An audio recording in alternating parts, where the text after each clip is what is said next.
উসমান গনি রাদিয়াল্লাহু তাআলা কবর দেখলে এমন ভাবে কান্নাকাটি করতেন, দাড়ি মোবারক ভিজিয়া ভিজিয়া পানি পড়তো।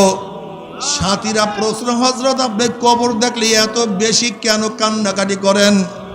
উসমান গনি রাদিয়াল্লাহু বলেন, হে আমার সাথীরা, আখিরাতের যতগুলি ঘাঁটি আছে এর মধ্যে প্রথম ঘাঁটি হলো কবর।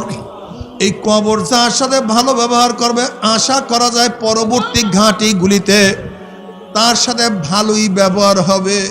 আর কবর যদি কারোর সাথে খারাপ ব্যবহার শুরু করিয়া দেয়, কবর যদি কার কবরের মধ্যে আগুন ধরাইয়া দেয়, কবরের মাটি যদি কাউকে চাপ দেওয়া শুরু করে, আল্লাহ মাফ করিয়া দাও, আর তো উপায় হবে না। আল্লাহ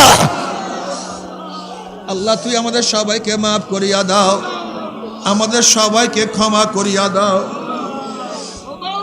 আল্লাহ তওবা করিয়া কবরে যাওয়ার তৌফিক দিয়া দাও।